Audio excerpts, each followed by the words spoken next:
So some web application servers set an anonymous session ID cookie prior to login, and session fixation vulnerabilities typically arise when an application does not renew this anonymous session ID after a successful login.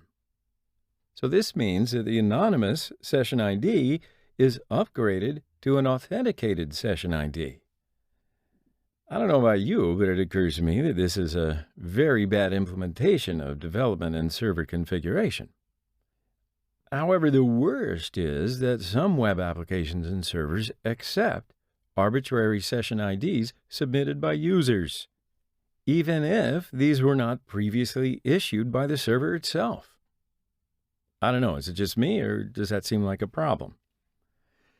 So when an unrecognized token is received, the server simply creates a new session for it and handles it exactly as if it were a new token generated by the server. So if we can force the victim to use this anonymous session identifier, then we can accomplish a session fixation attack. So open up Kali and log into BWAP. Then open Session ID in URL under the Session Management section. And as soon as you open the page, you will see the Session ID value of yourself in the URL. Sometimes applications can use a Session ID value this way for whatever reason. I don't think it's a good way, and we're going to see why. So the first reason is the ID value will be saved in log files. Okay, so go to Bbox and view the Apache Access file,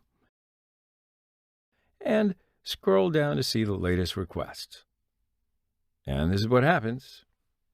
Session ID traverse in the URL.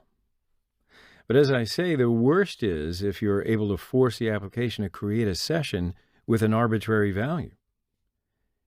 Okay, so go back to Kali. In BWAP, there's no option for a session fixation. So you can import the sample application from this URL to use it. Import it into the web root of Bbox and use it there. So now what we're going to do is, okay, so first I'm going to get a session ID prior to login. So go to sfhome.php.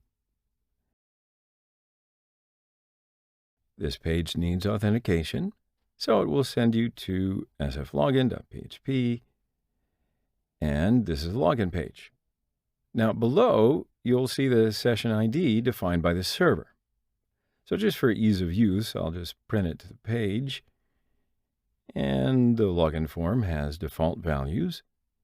And again, for ease of use, you can see here from the source better, I think. Then I will copy this URL that contains a login page, or you can actually use any page that needs authentication, and paste it here.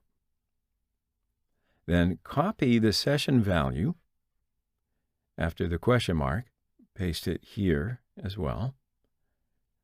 So until now, as a hacker or a pen tester, I created a URL that contains a session value, right? And now I need to send this URL to the victim somehow. So this may be, I don't know, a phishing email or whatever you may think of. But for now, I'm just going to copy and open it in another browser to show you. So go to Firefox and paste the URL. Now before sending, enable Foxy Proxy and activate burp in interception mode. All right, so now I'm going to divide my screen so that you can see burp and Firefox and send. And what you're seeing here is we're defining a session ID from the URL. So forward it, and here's the login page, but with a session that we provided. All right, so forward it. Now the victim opens the link we sent. Then the user will log in, and I'm logging in as the other user, admin 12345, then log in. Burp intercepts a request, and as you can see, it did indeed use the session that we provided. The login information is true, so the victim is redirected to the home page.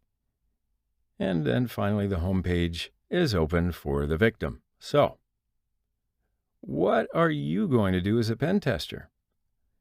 Just go to Chrome and refresh the page, or go to Home, because the session is authenticated now. You see, we share the victim's session. So, accepting the sessions in URL has got to be reported.